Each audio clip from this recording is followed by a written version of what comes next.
How will sustainable finance fuel the energy transition? I'm proud to present Mr. Michael Liebreich.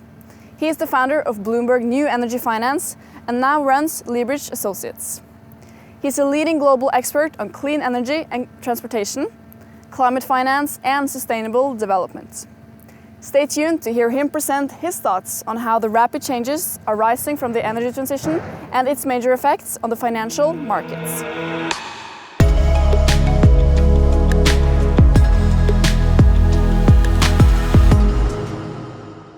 Hi there. My name's Michael Liebreich, CEO of Liebreich Associates. I'm delighted to be invited to talk to you here at this digital version of the Great ONS Summit about the trends in the clean energy and clean transportation transition and how they interact with sustainable finance. I'm going to take you through quite a bit of data and hopefully leave you with some sense of where we're going in terms of the energy and transport transition and some of the flows of finance. So let's get started. I want to take you back to the world before this tragic, terrible pandemic of COVID-19, because there are some trends that I think it's important to understand before we get started. Of course, first trend, one of the most important charts that we could possibly consider in this day and age is the emissions of CO2 from fossil fuels and from the energy sector. And you can see, as we all know, that it relentlessly increased over the last 150 years, driving climate change. But I want to focus in, if I might, on this little bit there, the last few years. Here we have 2013 to 2019, and what we see is emissions growing. But GDP also grew, and the important thing to note is that GDP grew by much more than emissions. Over those last 6 years, GDP grew by 23%, emissions grew by only 3%. So it's all very well for the activists, for Greta Thunberg and the Extinction Rebellion to say, you adults have done nothing, but it's not actually true. There's been a trend gathering pace towards decoupling those energy emissions from GDP growth, from economic activity. And of course, we all know that to deal with climate change, we really need to get emissions down to zero. But to get there, and we're not on track to do that, but to get there, we must first see peak emissions. And my thesis at the end of last year was that peak emissions are much closer than we think because of the decoupling of emissions growth from economic activity and economic growth. Now let's talk about why that was happening, and starting with energy. We'll also talk about transportation in a minute. So here you can see the global share of power generation, the electrical system, by source. Down at the bottom, you see this tiny line of non-hydro renewables. So that's the modern renewables, principally wind and solar. And as you go through the decades, you see that green line really starting to surge.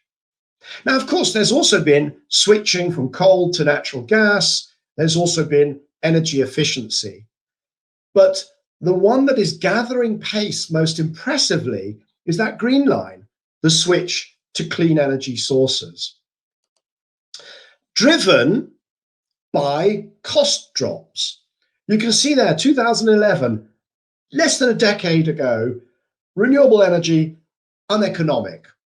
If you're looking at the cost of electricity from conventional sources of 5, 6, 7, 8 cents per kilowatt hour, $50 to $80 per megawatt hour, which was normal in most places in the world. And then you can see renewable energy uncompetitive, whether it's solar, whether it's onshore wind or offshore wind.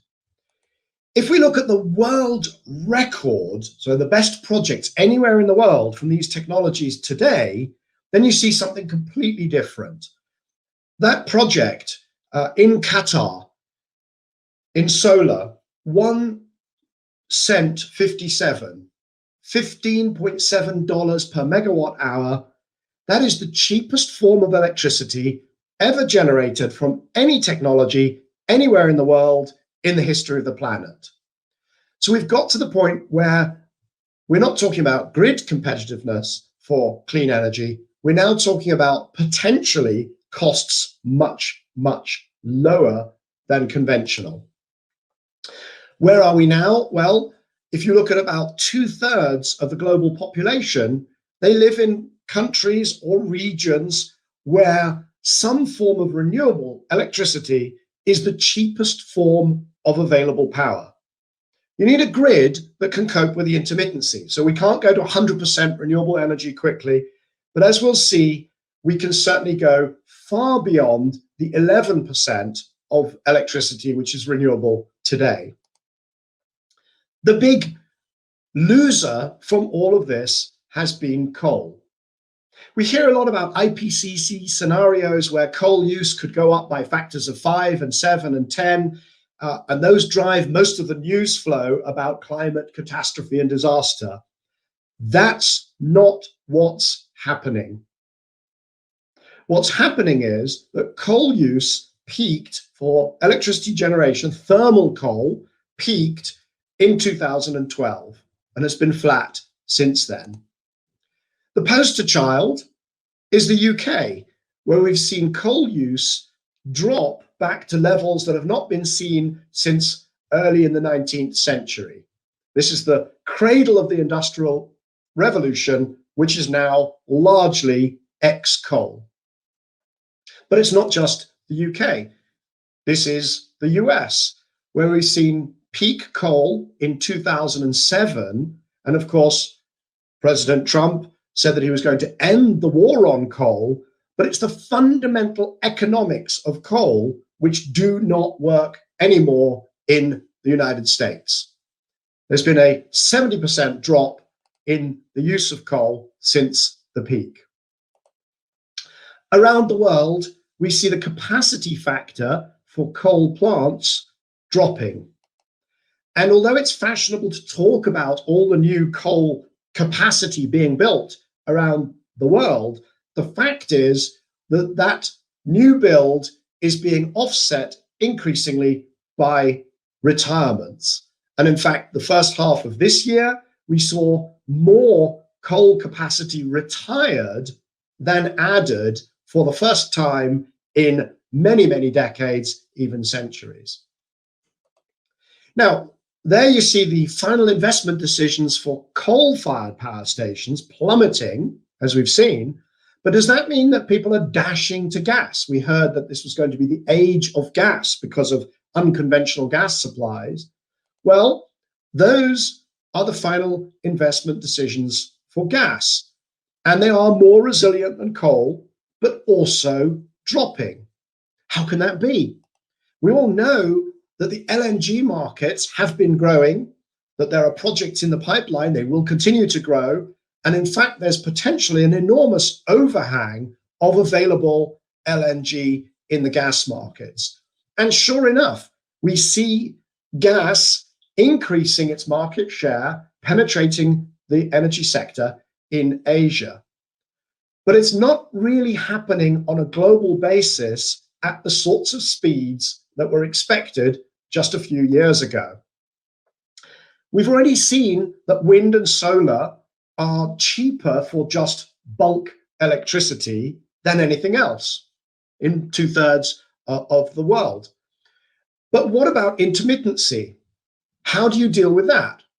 So bear with me because this chart's a little bit technical, but across the horizontal axis, you can see hours of the day. And on the vertical axis, the costs. And you can see that OCGT plants, these are the gas peaking plants that help you to deal with the daily peaks of demand. Those are cheaper than solar plus storage as soon as you've got a peak that lasts more than around 3 hours. So if it's a very short peak, you might just use solar power and a battery. if that solar is available, or wind and a battery if that is available. Now, over time, as we've seen with those costs continuing to come down, that break even changes. As solar gets cheaper, as batteries get cheaper, so they outcompete gas for that peak demand for more and more hours of the day. And you can see there, even by 2023, if your peak is about 6 or 7 hours long, it'll be cheaper to install batteries and use cheap renewables than to install new gas. And this is acting as a brake on the dash for gas. So if you want bulk gas, then anyway you go for, or bulk electricity rather, you go for wind and solar. And if you need to deal with the peaks, then you have to you go for a battery plus renewables. Now, this doesn't deal with seasonal reductions in the availability of wind and solar, but it does deal with the short-term intermittency. And what this means is that renewables, which are now modern renewables at 11% of electricity, are going to surge ahead, continue to displace conventional sources of electricity, and they can continue to do that until there is 40, 50, 60, even 70% of renewables based on existing technologies and largely existing electricity market structures. The last 10, 15, 20% will take us into new territory and require solutions like hydrogen or power to gas of some sort, or other molecular solutions that can get us through the last part of the year. Now let's talk about transportation. What we've seen in just the last few years is extraordinary growth in electric vehicle uptake. You can see there, 2015, there were just 1 million electric cars. 2019, 7 million. By now, middle of 2018, there are over 8 million. But of course, we've got to remember that we're still very early on in this transition. Drawn to scale, that's the fleet of existing vehicles. Nevertheless, it's possible to be very bullish about the future uptake of electric vehicles. These are the Bloomberg New Energy Finance, Bloomberg NEF figures, the team that I created and trained. You can see the impact short-term of COVID, but you can see massive growth in electric vehicles. Now, why are we so bullish? Why can one be so bullish? Well, there's battery pack prices, which have come down 87% in the last decade, and they will continue to drop as scale works its way through the system and technological advances, not breakthroughs, just day-to-day technological advances. Model availability, similarly, is growing. There will be an electric car for almost every use case. If you want to drive 500 miles in any direction, any day, you'll be the last adopter, but for most people, there will be a model. Electric vehicle charging points, the growth rates have been almost not worth calculating from a very low base, but we can see the availability of charging infrastructure also growing very, very rapidly, dealing with range anxiety. Now, at this point, somebody is usually thinking, but ultimately, aren't we all going to go to fuel cells? Well, this is Dietmar Vogelreiter, who's the former CEO of Audi, and he sums it up perfectly. He says, in the case of the passenger car, everything speaks in favor of the battery, and practically nothing speaks in favor of hydrogen. Now, it's not just cars, though. Two-wheelers, buses, commercial delivery vehicles, starting, of course, with the smaller urban delivery vehicles, but ultimately going to longer distances, potentially very long distance commercial vehicles going to either wireless charging or catenaries, and battery vehicles able to cover very long distances with extreme efficiency without long waits for charging. We see already a lot of options for commercial type or industrial type vehicles. Ships, many of them are already hybrid. They are driven by electric motors with an onboard generator. And we're even seeing aviation in the general aviation sector, but ultimately even larger planes will become hybrids, electric drivetrain, but carrying molecules on board because of the energy density. So when you look at oil demand, even before COVID, it was possible to ask the question whether peak oil demand would be this decade or next decade. In its IPO prospectus, even Saudi Aramco accepted that it would be before 2040. But would it be this decade or next? So let's talk about COVID. What has COVID done to all of this? Well, you're all experts. I don't need to rehearse a lot of data. And in fact, you have other speakers later in the program who will take you through some of the ins and outs of what has happened to the energy sector. But we all know that the impact was dramatic and the recovery has not yet been anywhere near complete. This is electricity demand in selected countries. Here you've got oil demand in the US, still has not bounced back to the prior trend.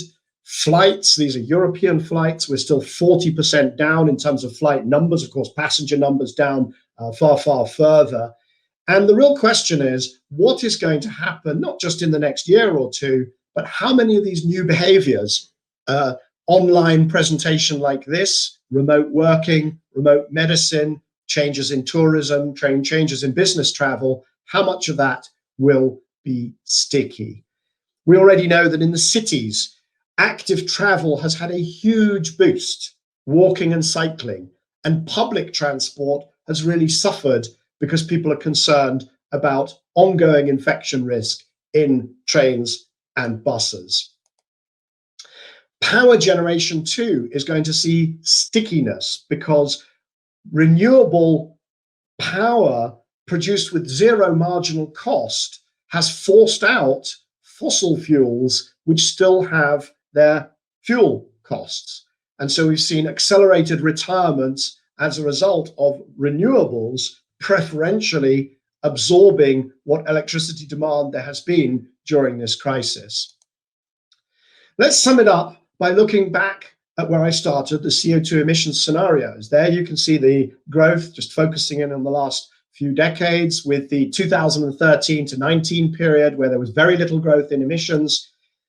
And going into this year, I had already said I thought we were closer to peak emissions than we thought. There you can see my forecast, my prognosis that by 2030 we would have seen a reduction.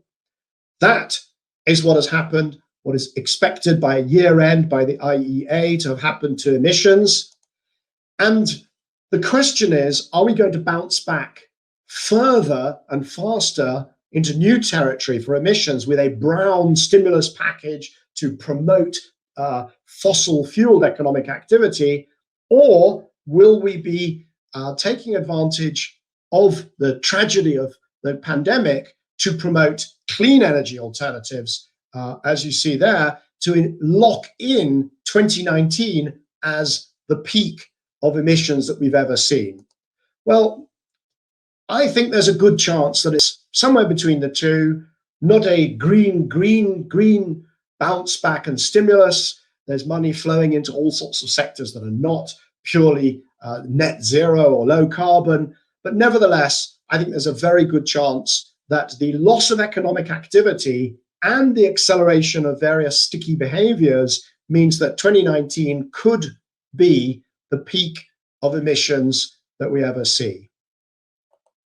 Now, I want to finish by talking a little bit about the finance, the flows of money, both historic and what we might see in the future. It's a bit of a mixed picture. There you see investment in clean energy, capacity installations, and technologies. And the definition here is renewable energy, energy efficiency, smart grid, power storage. It doesn't include nuclear, even though that's a low carbon, very low carbon solution that could well play a big role in our future.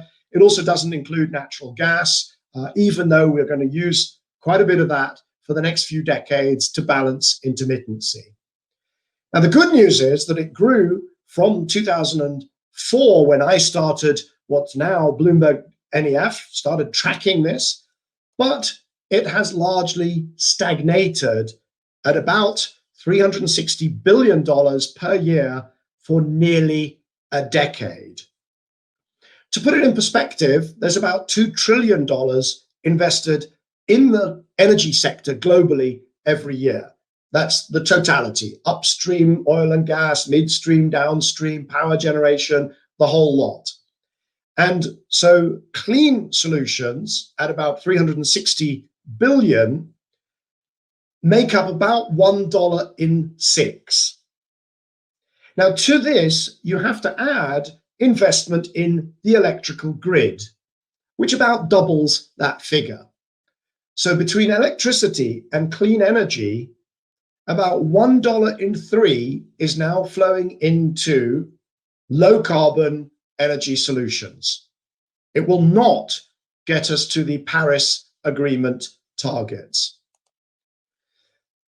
One area where there's been very rapid development, good news, is global sustainable debt. And you can see last year, nearly $500 billion of issuance of sustainable debt, everything from climate bonds to the funding of clean energy and transport infrastructure.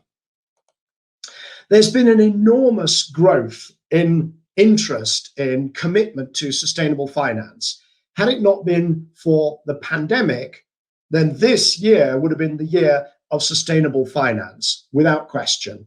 These trends have been building and accelerating over time. You can see there 4 of the most popular, or the initiatives with the greatest momentum, which is divest, invest, the principles of responsible investment, science-based targets, pushing companies to actually get not just reduced emissions, but towards net zero.